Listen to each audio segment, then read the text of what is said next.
नमस्कार दोस्तों, स्वागत करता हूं आज की इस वीडियो में। अगर आप भी इस बार इंटर का एग्जाम देने वाले हैं तो आप सभी स्टूडेंट के लिए वीडियो काफ़ी ज़्यादा इंपॉर्टेंट होने वाला है। इस वीडियो में आज हम लोग जो बिहार बोर्ड ऑफिशियल जो मॉडल पेपर जारी किया था उसका आज हम लोग केमिस्ट्री का पूरा ऑब्जेक्टिव क्वेश्चन करने वाले हैं 100% सही उत्तर के साथ, ठीक है। और बिहार बोर्ड मॉडल पेपर से क्वेश्चन श्योर है पूछबे करेगा, ठीक है। उस बार भी पूछा था और आपको रट जाना है मॉडल पेपर का सारा प्रश्न, ठीक है। 70 प्रश्न है, सेम टू सेम इसी तरह का कॉपी रहेगा आपके एग्जाम में भी, ठीक है। 70 प्रश्न पूछा जाएगा, उसमें से 35 ही प्रश्न का जवाब देना है। ऑब्जेक्टिव की बात करें, ठीक है। चलिए आज की इस क्लास को स्टार्ट करते हैं। देखिए पहला प्रश्न क्या पूछा गया था। देखिए पहला प्रश्न है आपका क्या, NaCl के रवा में एक सोडियम आयन कितने क्लोरीन आयन यानी ऋण आयन जो दिया है आयन से घिरा रहता है। यह 6 आयन से घिरा रहता है। ऑप्शन नंबर आपका बिल्कुल डी नंबर सही जवाब हो जाएगा। और सभी स्टूडेंट रट लीजिएगा, प्रश्न अश्योर है पूछा ही जाएगा, ठीक है। चलिए दूसरा सेकंड क्वेश्चन हम लोग देखते हैं। सेकंड क्वेश्चन है आपका, एक दिया सलाई की ज्यामितीय होती है, यानी दिया सलाई की ज्यामितीय आकृति होती है। ये जो होती है स्टूडेंट याद रखिएगा अर्थोरोम्बिक की तरह होती है, अर्थोरोम्बिक, ठीक है। ऑप्शन नंबर सी नंबर आपका सही जवाब हो जाएगा। चलिए तीसरा नंबर प्रश्न क्या है आपका, देखिए एन गोले वाले सीमित पैकिंग में अष्टफलक रिक्तियां की संख्या होती है। इसकी जो संख्या कितनी होती है, एन होती है, ठीक है। कितना होती है, एन होती है। ऑप्शन नंबर आपका सी नंबर सही जवाब हो जाएगा। अगला प्रश्न है आपका, देखिए निम्नलिखित में से किस प्रकार के दोष में रावा के घनत्व में कमी आ जाती है। इसका नाम है आपका शॉर्टकी दोष। क्या है, शॉर्टकी हो जाएगा। ऑप्शन नंबर बी, ठीक है। चलिए अगला प्रश्न देखिए, 5वां नंबर प्रश्न है आपका, निम्नलिखित में से कौन आदर्श विलयन बनाता है। बदलाइए, आदर्श विलयन बनाता है आपका C6H6 और C6H5CH3 बनाता है, यानी ऑप्शन नंबर आपका डी नंबर सही जवाब हो जाएगा। चलिए 6 नंबर प्रश्न है आपका, 0.1 मोलल H3PO4 विलयन की सामान्यता क्या होगी, यानी कि नॉर्मेलिटी आपसे पूछा जा रहा है। इसकी नॉर्मेलिटी क्या हो जाएगी, 0.3 एन हो जाएगा, यानी 0.3 नॉर्मेलिटी हो जाएगा, यानी सामान्यता हो जाएगा। ऑप्शन नंबर डी, ठीक है। चलिए 7वां नंबर प्रश्न है। प्रश्न पूछा जा रहा है, किसी तनुघोल के अनुसंख्यक गुणधर्म निर्भर करता है। ये जो निर्भर करता है आपका घुल के अणुओं की संख्या पर निर्भर करता है। Option number C. अगर आपको वीडियो अच्छा लग रहा हो तो अवश्य वीडियो को लाइक कर दीजिएगा और इस चैनल पर जो भी स्टूडेंट पहली बार हैं प्लीज़ चैनल को सब्सक्राइब कर लीजिएगा। चलिए 8वां नंबर प्रश्न है, 25 डिग्री सेल्सियस पर निम्नलिखित में से किसका परासरणी दाब सबसे अधिक होगा। 4 ऑप्शन दिया गया है, बदलाइए। सही जवाब हो जाएगा CaCl2 का। ऑप्शन नंबर ए हो जाएगा। चलिए अगला प्रश्न है आपका 9 नंबर प्रश्न। देखिए प्रश्न पूछा जा रहा है क्या, चलिए एक फैराडे की विद्युत धारा को किस अम्ल के तनु घोल से प्रवाहित करने पर एसटीपी पर हाइड्रोजन गैस का आयतन मुक्त कितना होता है। इसका मुक्त हो जाएगा 11,200 ml। कितना, 11,200 ml आयतन क्या होता है, मुक्त होता है। Option number D. चलिए 10 नंबर प्रश्न है, तनुता बढ़ने पर किस विद्युत अपघट्य घोल का मोलर चालकता क्या होता है, बढ़ जाता है। ऑटोमेटिक आंसर निकल गया मुंह से, बतलाइए। ऑप्शन नंबर आपका ए नंबर सही जवाब हो जाएगा। चलिए 11 नंबर प्रश्न देखिए, प्रश्न पूछा जा रहा है, एक इलेक्ट्रोड का मानक ऑक्सीकरण विभव +0.76 वोल्ट है। इसका मानक अवकरण विभव कितना होगा। याद रखिएगा इसका अवकरण विभव हो जाएगा -0.763 वोल्ट हो जाएगा, ठीक है। चलिए अगला प्रश्न है आपका, देखिए लेमडा है, ठीक है। लेमडा इन्फिनाइट NaCl दिया गया है। यह किसके बराबर में होता है, बतलाइए। ये होता है आपका ऑप्शन नंबर आपका सी नंबर सही जवाब हो जाएगा, लैम्डा Na के पावर प्लस यानी पॉजिटिव लैम्डा Cl माइनस हो जाएगा। Option number C. अगला देखिए, बतलाइए प्रश्न आपको करवाए थे, निम्नलिखित में से कौन द्वितीयक सेल होता है। तो लेड स्टोरेज बैटरी होता है। Option number B. चलिए अगला क्वेश्चन देखिए, किसी अभिक्रिया का वेग स्थिरांक निर्भर करता है। आपको कई बार ये रटवा चुके हैं, ये ताप पर निर्भर करता है। प्रथम कोटि की अभिक्रिया के लिए वेग स्थिरांक की क्या इकाई क्या होती है, बतलाइए। समय इनवर्स, आपको ये सभी क्वेश्चन आपको रटवाए थे। अगर जो वीडियो मेरा रेगुलर देखते हैं उनको पता होगा, ठीक है। चलिए अगला क्वेश्चन है, अगर अभिकारक के आरंभिक सांद्रण को दुगुना कर दिया जाता है तो अभिक्रिया का अर्ध आयु भी दुगुना हो जाता है। इस अभिक्रिया की कोटि क्या होगी? तो इस अभिक्रिया की कोटि शून्य हो जाएगी, ऑप्शन नंबर ए। चलिए नेक्स्ट क्वेश्चन है आपका, प्रथम कोटि के लिए की अभिक्रिया के लिए निम्नलिखित में से कौन सही है? आपको बतलाए थे प्रथम कोटि की अभिक्रिया के लिए व्यंजक क्या होता है, बतलाइए। टी हाफ, यानी बतलाए थे आपको टी हाफ करके, यानी टी हाफ समानुपाती ए डिग्री हो जाएगा, ऑप्शन नंबर सी नंबर सही जवाब हो जाएगा। अगला क्वेश्चन है आपका, यदि अधिशोषण वह घटना है जिसमें कोई पदार्थ दूसरे पदार्थ की सतह पर जमा हो जाता है, ठीक है। चलिए उत्प्रेरक वह पदार्थ है जो क्या करता है, सम अवस्था बतलाइए, जो सम अवस्था प्राप्त करने के समय को घटा देता है। ये क्वेश्चन आपको रटवा दिए थे, ठीक है। आपको अगर पता होगा उत्प्रेरक क्या कार्य करता है, सम अवस्था प्राप्त करने के दर को यानी रेट को यानी समय को क्या करता है, घटा देता है, कम कर देता है, इस तरह से, ठीक है। अगला प्रश्न है आपका, लायोफोबिक कोलाइड का अस्थायित्व का कारण होता है, क्या कारण है इसका कारण है कणों का आवेशित होना, कणों का जो भी कण होगा, मोलिक्यूल होगा, पार्टिकल होगा, उसका आवेशित होना। अगला है गोल्ड संख्या जुड़ा होता है, बतलाइए। सही जवाब आपका हो जाएगा ये लायोफोबिक कोलाइड से जुड़ा रहता है। चलिए नेक्स्ट क्वेश्चन है आपका, सल्फाइड एस्को को प्रायः सांद्रित किया जाता है तो फेन उत्प्लवन विधि के द्वारा, ये क्वेश्चन आपको रटवा दिए थे, ठीक है। चलिए अगला, निम्नलिखित में से किस धातु का निष्कर्षण जटिल निर्माण विधि के द्वारा होता है? तो इसका नाम हो जाएगा सिल्वर, यानी कि एजी हो जाएगा। चलिए प्रक्षेत्र शोधन विधि का उपयोग किया जाता है, इसका उपयोग करते हैं अत्यंत ही विशुद्ध धातु प्राप्त करने के लिए। प्रक्षेत्र शोधन विधि का उपयोग करते हैं अत्यंत ही विशुद्ध धातु प्राप्त करने के लिए। अगला है, लोहे के निष्कर्षण में जो धातु मल प्राप्त होता है वह धातु मल है आपका CaSiO3। ये क्वेश्चन आपको बतलाए थे, ऑप्शन नंबर डी हो जाएगा। नाइट्रोजन का निम्नलिखित में से कौन सा ऑक्साइड अनुचुंबकीय होता है? अनुचुंबकीय होता है आपका NO2। ये भी प्रश्न आपको बतलाए थे। चलिए अगला है, फास्फोरस की ऑक्सीकरण अवस्था होती है, ये होती है कितनी होती है, -3 से +5 की ओर, +5 होता है, ऑप्शन नंबर ए हो जाएगा। अगला प्रश्न है आपका प्रश्न, निम्नलिखित में से कौन सा ऑक्साइड सबसे अधिक अम्लीय है? इनमें से सबसे अधिक अम्लीय इनमें से कौन है? सही जवाब हो जाएगा N2O5 हो जाएगा, ऑप्शन नंबर बी हो जाएगा। फॉर्मिक अम्ल सांद्र से अभिक्रिया कर बनाता है, बतलाइए। ये अभिक्रिया करके बनाता है कार्बन मोनोऑक्साइड, यानी कि CO बनाता है, कार्बन मोनोऑक्साइड CO।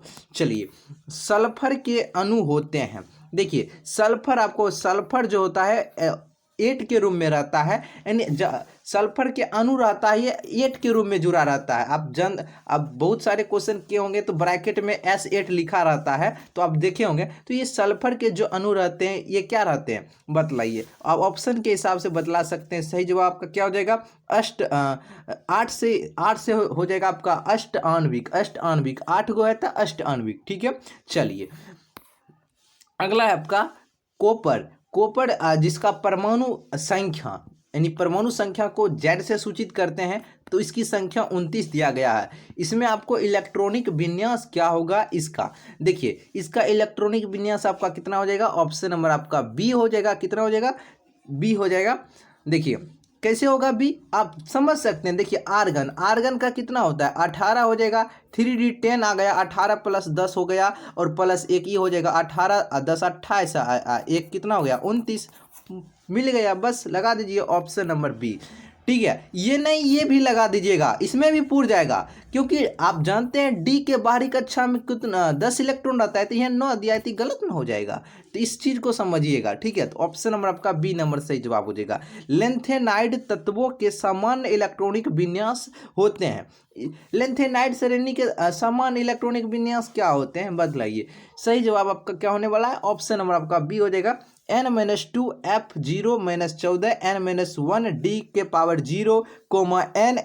ये प्रश्न बतलाए थे, हम आपको बोले थे ना, किसी ने इंटरनेट मॉडल पेपर में पूछा है तो श्योर पूछ भी सकता है, और मेन जो बोर्ड एग्जाम है उसमें भी पूछ सकता है। ठीक है, तो इंटरनेट मॉडल पेपर से क्वेश्चन पूछा जाता है, ऐसा नहीं कि जारी किया है इसे नहीं रहेगा क्वेश्चन, रहेगा क्वेश्चन, अच्छे तरीके से रट लीजिएगा। अगला है आपका, निम्नलिखित में से कौन क्या है आपका एबिटनाइड नहीं है, एबिटनाइड इनमें से नहीं है। सही जवाब आपका हो जाएगा option number D, terbium, terbium हो जाएगा, टर्बियम।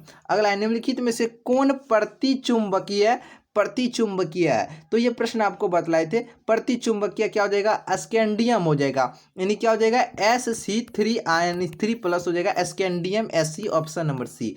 अगला प्रश्न देखिए, Fe2+ यानी आयरन यानी लोहा परमाणु क्रमांक 26 है, जिसमें अयुग्मित इलेक्ट्रॉन की संख्या कितनी है। अयुग्मित इलेक्ट्रॉन की संख्या 4 हो जाएगी, कितनी हो जाएगी, 4 हो जाएगी, ऑप्शन नंबर ए। अगला है, ऑक्सीकरण संख्या बतलाइए, ये तो कई यही सेम क्वेश्चन पूछ दिया, आपको बतलाए थे ऑक्सीकरण संख्या ज्ञात करने के लिए। तो पोटेशियम की संयोजकता कितना होता है, 1 होता है, और 3 लगा हुआ है तो 3 से गुना कर देना है।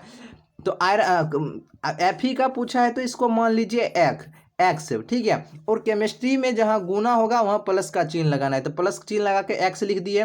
अब Cn की संयोजकता होता है कितना, -1, तो -1, अब गुना इसमें 6 जुड़ा हुआ है तो गुना 6 बराबर कितना है, आयन कुछ भी नहीं है तो 0 लिखेंगे, तो गुना कर दीजिए, 3 एकम 3 प्लस एक्स, अब -6 हो जाएगा, गुना एक्स करेंगे अब बराबर 0 हो जाएगा। अब बतलाइए 6 ये माइनस यानी क्या हो जाएगा आपका x -3 हो जाएगा, 6 में से 3 घटेगा बराबर 0, तो x बराबर ये -3 है, उधर जाएगा तो +3 हो जाएगा, यानी x बराबर +3, यानी Fe की ऑक्सीकरण संख्या +3 हो जाएगी। ऑप्शन नंबर आपका क्या हो जाएगा, सी नंबर सही जवाब हो जाएगा। क्वेश्चन बतलाए थे, अगर सभी स्टूडेंट क्लास करे होंगे तो वो जानते होंगे। सभी लिगेंड होते हैं, बतलाइए सभी जो लिगेंड होते हैं, ये प्रश्न आपको करवाए थे, सभी लिगेंड जो होते हैं ये लेविस भस्म होते हैं, लेविस बेस से जो होते हैं भस्म होते हैं। जटिल आयन NiCN4 2- की संरचना क्या होती है, तो स्क्वायर प्लेनर होती है, यानी वर्ग समतलीय होती है। क्वेश्चन आपको बतलाए थे, क्या हो जाएगा, ऑप्शन नंबर आपका सी हो जाएगा, स्क्वायर प्लेनर यानी वर्ग समतलीय। विटामिन बी में रहता है, बतलाइए, ये सभी क्वेश्चन ईमानदारी पूर्वक बतलाइए, प्रश्न बतलाए थे कि नहीं। तो विटामिन B12 क्या रखता है, ये तो आपका बतलाइए, ये आपका कोबाल्ट रखता है, ऑप्शन नंबर ए। अगला है, निम्नलिखित में से किसका शून्य द्विध्रुव आघूर्ण होता है, शून्य द्विध्रुव आघूर्ण होता है CCl4 का, किसका, CCl4 का। मोस्ट इंपोर्टेंट क्वेश्चन है, ध्यान में रखिएगा। निम्नलिखित में से कौन जेम डाई हैलाइड होता है, जेम डाई हैलाइड इनमें से कौन है, देखिए सही जवाब आपका हो जाएगा ये ऑप्शन नंबर ए, CH3CHBr2, ठीक है, कार्बन के साथ 2 ब्रोमीन जुड़ा हुआ है, ऑप्शन नंबर आपका बिल्कुल ए नंबर आपका सही जवाब हो जाएगा। अगला है, निम्नलिखित में किससे क्लोरोफॉर्म बनता है, क्लोरोफॉर्म पूछा जा रहा है किससे बनता है। जो जैसे सुंघा देते हैं, मूवी यार में देखे होंगे, सुंघा देता है तो बेहोश नहीं हो जाता है, तो वही क्लोरोफॉर्म किससे बनता है, ध्यान में रखिएगा। क्लोरोफॉर्म आपका प्रोपेन 2 ऑयल से बनता है, option number D. Alkyl halide का उपयोग निम्नलिखित में से किसे बनाने में होता है, एल्किल हैलाइड का उपयोग, तो ये होता है आपका एल्केन बनाने में कर सकते हैं, एल्कीन में, एल्कोहल, इन तीनों में। सो ऑप्शन नंबर आपका डी हो जाएगा, इनमें से सभी। अगला, निम्नलिखित में कौन सेकेंडरी अल्कोहल को निरूपित करता है, सेकेंडरी अल्कोहल को निरूपित करता है कौन, सही जवाब हो जाएगा आपका ऑप्शन नंबर बी। क्या हो जाएगा, ऑप्शन नंबर आपका बिल्कुल बी नंबर आपका सही जवाब हो जाएगा, ठीक है, सेकेंडरी अल्कोहल को निरूपित करता है। अगला देखिए, अनाज एल्कोहल निम्नलिखित में से किसका सामान्य नाम है, अनाज एल्कोहल किसका सामान्य नाम होता है, अनाज एल्कोहल। ये आपका एथिल एल्कोहल का सामान्य नाम होता है अनाज एल्कोहल, एथिल एल्कोहल का नाम होता है अनाज एल्कोहल। ग्रिग्नार्ड अभिकर्मक से अभिक्रिया कर निम्नलिखित में से कौन एल्केन बना सकता है, बतलाइए, सही जवाब हो जाएगा आपका CH2OH, ऑप्शन नंबर ए हो जाएगा, ठीक है। ये अभिक्रिया कैसी अभिक्रिया कहलाती है, बतलाइए, ईमानदारी ये क्वेश्चन आपको करवाए थे कि नहीं। तो ये आपका रोजेंडमुंड अभिक्रिया कहलाता है, रोजेंडमुंड रिएक्शन, ऑप्शन नंबर बी हो जाएगा, ठीक है। रिएक्शन देख लीजिएगा एक बार, क्वेश्चन पूछा जाता है, एल्डिहाइड के ऑक्सीकरण से प्राप्त क्या होता है? तो एल्डिहाइड के ऑक्सीकरण से एक अम्ल प्राप्त होता है, यानी N acid, option number D. निम्नलिखित में कौन केनिजारो अभिक्रिया नहीं देता है? केनिजारो अभिक्रिया नहीं देता है, जिसके बतलाइए। तो ये एसिटेल्डिहाइड हो जाएगा, एसिटेल्डिहाइड, ये भी क्वेश्चन आपको करवाए थे। ठीक है, अगला है यूरोट्रोपिन निम्नलिखित में से किसकी अभिक्रिया अमोनिया से कराने पर बनता है? जो यूरोट्रोपिन है, इन चार ऑप्शन में से किसके साथ अभिक्रिया कराते हैं अमोनिया के साथ, तब यूरोट्रोपिन बनता है? ऑप्शन नंबर आपका हो जाएगा ऑप्शन नंबर बी, फॉर्मलडेहाइड के साथ जब अमोनिया की अभिक्रिया कराते हैं तो यूरोट्रोपिन बनता है। ठीक है, चलिए, निम्नलिखित में से कौन सा सूत्र ईस्टर को व्यक्त करता है? ईस्टर को व्यक्त करता है, बतला दीजिए, ऑप्शन के देखिए, बतलाइए। सही जवाब हो जाएगा आपका RCOOR। ठीक है, चलिए, फॉर्मिक अम्ल एवं फॉर्मलडेहाइड को निम्नलिखित में से किसके द्वारा विभेद किया जा सकता है? देखिए, फॉर्मिक अम्ल और फॉर्मलडेहाइड को किसके द्वारा विभेदित किया जा सकता है? ये आपका NaHCO3 के द्वारा, ऑप्शन नंबर डी। निम्नलिखित में से कौन सबसे सबल अम्ल है? इनमें से सबसे सबल अम्ल कौन हो जाएगा? देखिए, सबल अम्ल हो जाएगा ऑप्शन नंबर आपका डी नंबर, बिल्कुल सही जवाब हो जाएगा। क्या हो जाएगा आपका? डी नंबर, बिल्कुल सही जवाब हो जाएगा। ठीक है, चलिए, अगला प्रश्न, निम्नलिखित में से कौन सबल अवकारक है? सबल अवकारक इनमें से कौन है? मिथेनोइक अम्ल जो है सबल अवकारक हो जाएगा। निम्नलिखित में किसके द्वारा कार्बोक्सिलिक अम्लों को सीधे प्राइमरी अल्कोहल में अभिकृत किया जा सकता है? सो ऑप्शन नंबर आपका सही जवाब हो जाएगा ऑप्शन नंबर ALIALH4 के द्वारा। चलिए, अगला प्रश्न देखिए, निम्नलिखित में से कौन सेकेंडरी एमीन है? सही जवाब क्या होने वाला है? ऑप्शन नंबर डी आपका, जिसके साथ दो आर जुड़ा होगा। ठीक है, ऑप्शन नंबर डी हो जाएगा। मेथिल आइसोसाइनाइड का अनुसूत्र क्या होता है? यानी मेथिल आइसोसाइनाइड जो गैस होता है, इसका सूत्र क्या होता है? मेथिल आइसोसाइनेट, इसका सूत्र होता है आपका CH3CNO होता है। ठीक है, चलिए, निम्नलिखित में किसके जलाशन में प्राइमरी एमीन बनता है? किसके जलाशय से प्राइमरी एमीन बनता है? सही जवाब आपका हो जाएगा एल्किल आइसोसाइनाइड। अगला है, एमीन में नाइट्रोजन परमाणु का प्रसंकरण क्या होता है? एमीन में नाइट्रोजन परमाणु का प्रसंकरण क्या होता है? sp sp2 sp3 या फिर DsP2? बतलाइए। एमीन इसका जवाब आप सभी से कमेंट में बतलाइएगा। एमीन का प्रसंकरण देखते हैं कितने स्टूडेंट को आता है, इसका जवाब आप कमेंट में बतलाइएगा एमीन का। ठीक है, चलिए, अगला है, सुक्रोज के जलांश से प्राप्त होता है, तो इससे प्राप्त क्या होता है? ग्लूकोज एवं फ्रक्टोज। सुक्रोज के जलाशय के बाद क्या बनता है? ग्लूकोज एवं फ्रक्टोज। एस्कॉर्बिक अम्ल है, एस्कॉर्बिक अम्ल इनमें से क्या होता है? एस्कॉर्बिक अम्ल एक क्या होता है? ये एक विटामिन है एस्कॉर्बिक अम्ल। अगला है, निम्नलिखित में से कौन सेल के अनुवांशिक चरित्र को दर्शाता है? सेल के अनुवांशिक चरित्र को दर्शाता है, बतलाइए। तो उसका नाम क्या है? जल्दी से बतलाइए। RNA है या फिर DNA है या फिर हार्मोन्स है या फिर प्रोटीन है? बतलाइए। सेल के अनुवांशिक चरित्र को दर्शाता है, उसका नाम है आपका DNA। क्या है? DNA। चलिए, अगला है, साबुन है। देखिए, साबुन जो क्या होता है, ये साबुन आपका क्या है? ये आपका वसा अम्लों के लवण है। इसमें साबुन में क्या है? वसा अम्लों के लवण के हैं। अगला, निम्नलिखित में से कौन प्राकृतिक बहुलक है? बतलाइए। सभी क्वेश्चन आपको रटवा दिए थे, इसका सही जवाब क्या हो जाएगा? प्रोटीन हो जाएगा, प्राकृतिक। यही क्वेश्चन पूछ भी करेगा। ठीक है, प्राकृतिक बहुलक कौन होता है? प्रोटीन होता है। सहबहुलक का उदाहरण, इनमें सहबहुलक का उदाहरण कौन हो जाएगा? तो उसका उदाहरण हो जाएगा नायलॉन 66। क्या है? ये सहबहुलक होता है। आपको बहुलक जब क्वेश्चन करवाए थे। चलिए, संघनक बहुलीकरण का उत्पाद इनमें से कौन है?